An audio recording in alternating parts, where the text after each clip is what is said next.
नमस्कार विद्यार्थी मित्रांनो, महापारेस क्लासेसच्या युट्यूब चॅनलवर तुमचं स्वागत आहे.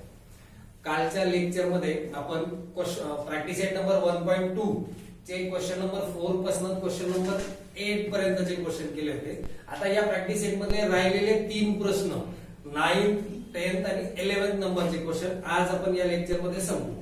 ठीक आहे. तर आपल्याला पहिला प्रश्न जो आहे 9 नंबरचा, त्याच्यामध्ये काय दिले, एक ट्रायंगल दिलाय आणि त्या ट्रायंगल मध्ये सांगितलंय बीडी बायसेक्टर अँगल एबीसी. म्हणजे हा जो बीडी आहे हा अँगल एबीसी चा बायसेक्टर आहे असं आपल्याला याच्यात सांगितलं. आणि माप पण दिली काय, if AB is equal to x, BC is equal to x plus 5, AD is equal to x minus 2 आणि BC is equal to x plus 2. तो फाइंड काय करायचं आपल्याला, एक्स ची व्हॅल्यू आपल्याला फाइंड करायची. मग कशी करणार, तर अँगल बायसेक्टरची प्रॉपर्टी वापरल्यानंतर आपल्याला ह्या सगळ्यांना रेशो मध्ये घेता येईल आणि क्रॉस मल्टिप्लिकेशन करून आपल्याला आन्सर करता येईल. आन्सर मध्ये सुरुवातीला काय करणार आपण, इन ट्रायंगल एबीसी, एबीसी नावाच्या ट्रायंगल मध्ये अँगल कोणता बायसेक्टर आहे, B D, segment B D is bisector of angle ABC. ABC चा हा बायसेक्टर असल्या कारणानं कोणती प्रॉपर्टी वापरू शकतो आपण, by angle by property of angle bisector of triangle. या प्रॉपर्टीनुसार कोणत्या कोणत्या बाजू, रिमेनिंग साइड्स आणि या या बाजूचा जो 2 पार्ट झाले ते आपण मध्ये घेऊ शकतो. म्हणजेच कसं होईल, AB upon BC is equal to AD upon BC. ठीक आहे. मग आता याच्या किमती ठेवून घ्यायच्या, काय काय येईल किमती, AB किती दिलाय आपल्याला, x, BC किती दिलाय, x प्लस 5, त्यानंतर एडी किती दिलाय, एडी आहे x मायनस 2 आणि बीसी, बीसी किती दिलाय, x प्लस 2. क्रॉस मल्टिप्लिकेशन करू काय होईल, मग cross multiplication x into x plus 2 is equal to x minus 2 into x plus 5. Multiplication केल्यानंतर यानं मल्टिप्लाय करून घ्या. मल्टिप्लाय करून घेतलं तर काय होईल, x into x, x square plus 2x is equal to या x न पूर्ण ब्रॅकेटला आणि मायनस 2 न पण पूर्ण ब्रॅकेटला गुणावं लागेल. मग काय होईल, x न गुणलं x into x, x square plus 5x, त्यानंतर मायनस 2 न मल्टिप्लाय केला काय झाला, मायनस 2x आणि मायनस 2 आणि मायनस प्लस 5 चं मल्टिप्लिकेशन काय होईल, मायनस 10. ओके.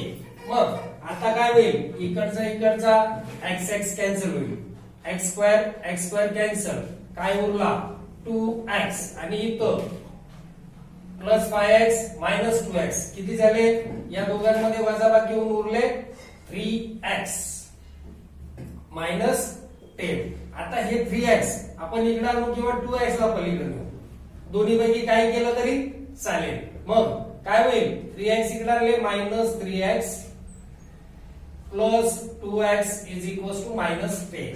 मग काय होईल, दोघांमधनं मायनस x उरला आणि इकडे मायनस 10, म्हणजेच दोन्ही साइडचे मायनस साइन निघून गेले, x इज इक्वल टू 10.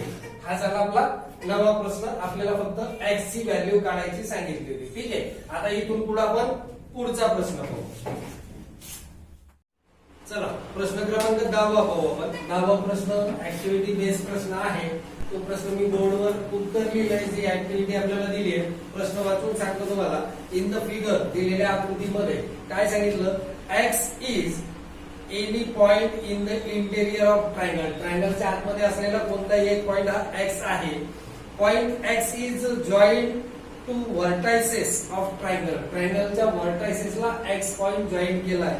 त्यानंतर काय म्हणतात, segment PQ parallel segment DE. PQ नावाची जी सेगमेंट आहे DE ला पॅरलल आहे. त्यानंतर segment QR is parallel EF. Fill in the blanks to prove that PR segment P R parallel to BF असं आपल्याला प्रूव्ह करायचंय. काय करायचं, या ब्लँक्स ज्या आहेत आपल्याला त्या फिल करायच्या. मग काय होईल आता पहा, एक्स डीई पॅरलल दिलाय कोणता, P Q parallel to DE, बरोबर. हे आपल्याला कुठं दिलंय, गिवन मध्ये. इथं ब्लँक दिलंय, ब्लँक रेड पेननं लिहितोय गिवन. मग त्यानंतर जर असं असेल तर कोणती साईड कशावरती, एक्सपी, एक्सपी अपॉन पीडी, ठीक आहे. त्यानंतर आता ही पीडी या ट्रायंगलचा विचार करू आपण फक्त. मग कोणती येईल, x Q upon QE, x Q upon QE, ठीक आहे. कशानुसार, बीपीटी देण्यानुसार. मग त्याच्या पुढचा जो ट्रायंगल दिलाय कोणता, एक्स ईएफ, एक्स ईएफ. या ट्रायंगल मध्ये Q R parallel EF, Q R parallel EF कुठं दिले आपल्याला, प्रश्नात दिलंय गिवन, ठीक आहे. त्यानंतर मग काय होईल, कोणती कोणती side, x Q upon Q E, x Q upon Q E. त्यानंतर कोणती येईल, x R upon R F, ठीक आहे.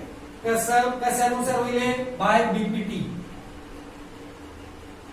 बेसिक प्रोपोर्शनॅलिटी थिअरम, ठीक आहे. मग आता पुढच्या रिकाम्या जागेत या दोघांमध्ये पण पहा, x Q Q E, x Q Q E, म्हणजे हे दोघं एकमेकांना इक्वल होतील का, होतील. काय काय, एक्स पी अपॉन पीडी आणि x R upon R F, ठीक आहे. त्यानुसार या दोन लाईन पॅरलल होतील, ठीक आहे. चला आपण आता पुढचा प्रश्न पाहू. आता या प्रॅक्टिस सेटिंग मधला शेवटचा प्रश्न आपण पाहणार, क्वेश्चन नंबर 11. काय म्हणणं आहे या प्रश्नामध्ये, इन ट्रायंगल एबीसी, एबीसी नावाच्या ट्रायंगल मध्ये काय दिले आपल्याला, ray B D bisector of angle A B C. B D नावाचा जो रे आहे, अँगल ए बी सी चा बायसेक्टर आहे, म्हणजे हा बायसेक्टर. त्यामध्ये आता नंतर पुढे काय सांगताय, and ray CE bisector angle ACB, ACB चा सी नावाचा रे बायसेक्टर आहे. If AB segment AB concurrent segment AC, AB नावाची सेगमेंट AC ला कॉन्करंट असेल तर then prove that ED parallel to BC असं आपल्याला प्रूव्ह करायचंय. काय काय, ED पॅरलल टू BC आपल्याला प्रूव्ह करायचंय. मग कसं प्रूव्ह करता येईल, सगळ्यात पहिले आपण एकदा हा ट्रायंगल घेऊ. कोणता triangle, in triangle ABC, ABC नावाच्या ट्रायंगल मध्ये कोणता रे आधी सांगितलं आपल्याला, बीडी. रे बीडी इज बायसेक्टर ऑफ अँगल, कोणत्या अँगलचा, ABC चा, बरोबर का. मग यानुसार काय होईल, therefore by property of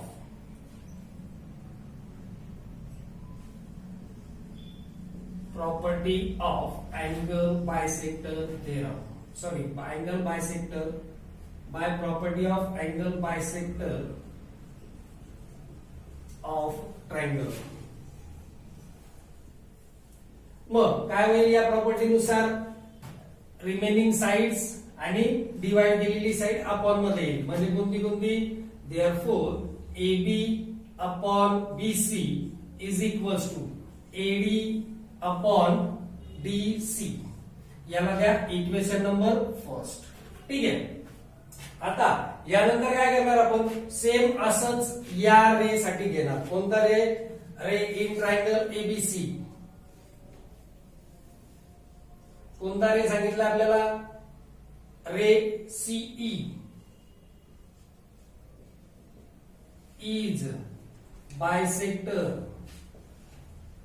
of angle, कोणत्या अँगलचा, ACB चा, अँगल ACB, ठीक आहे. मग अँगल ACB चा बायसेक्टर असेल तर काय होईल, मग same by property of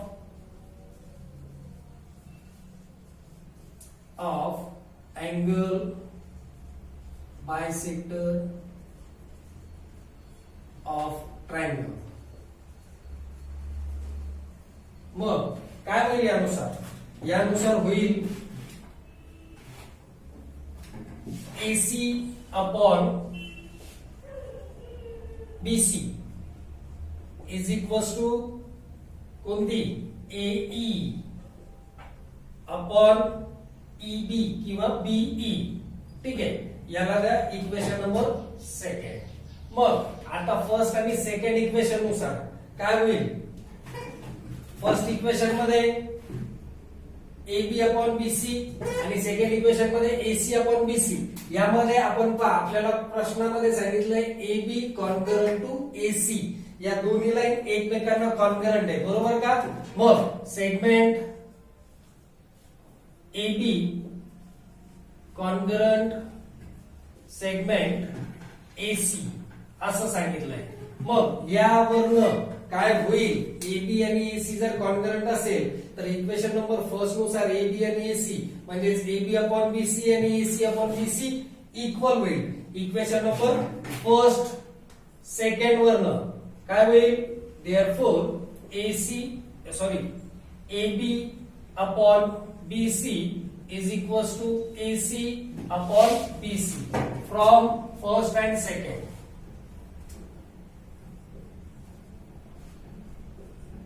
equation number first आणि सेकंड वरनं. मग जर इक्वेशन फर्स्ट आणि सेकंड वरनं असं होत असेल, याला द्या इक्वेशन नंबर थर्ड, तिसरी इक्वेशन. मग तिसऱ्या इक्वेशन मध्ये आपण हे पाहिलं AB आणि BC या कॉन्करंट असल्या कारणानं AB अपॉन BC आणि AC अपॉन BC इक्वल झालं. तर या जर दोन पार्ट इक्वल झाले तर हे रिमेनिंग जे पार्ट आहे AD अपॉन DC आणि AE अपॉन BC हे सुद्धा काय होतील? इक्वल होतील. कशावरनं? From equation first second and third. तिन्ही इक्वेशन वरनं. कोणती? From equation first second and third. तिसऱ्या इक्वेशन तिन्ही इक्वेशन वरनं काय होईल? कोणती? AD upon DC is equals to AE upon BE. बरोबर का? या तिघांवरनं झालंय AE अपॉन EB आणि AD अपॉन DC इक्वल मध्ये आलं. जर असं असेल तर कॉन्व्हर्स नुसार ED पॅरलल टू BC होईल का? तर होईल. मग काय होईल? देअरफॉर कोणती? Segment BE. आपल्याला प्रश्नात कोणती विचारली?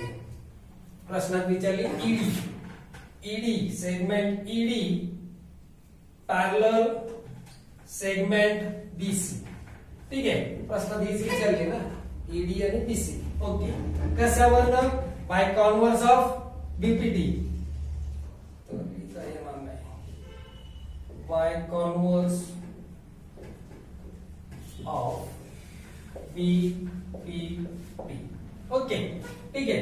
आता इथं आपला हा प्रॅक्टिस सेट संपला. आता इथून पुढचं जे आहे बराचसा भाग जो पुढच्या प्रॅक्टिस सेट साठी आपण बेसिक वाला पाहणार, तो पुढच्या प्रॅक्टिस सेट साठी जो भाग पाहणार तो पुढच्या लेक्चर मध्ये पाहू. आणि जर शक्य झालं तर 1.3 च उद्या सुरुवात करू. 1.3 प्रॅक्टिस सेट उद्या सोडू. ठीक आहे, चला घरीच राहा, सुरक्षित राहा.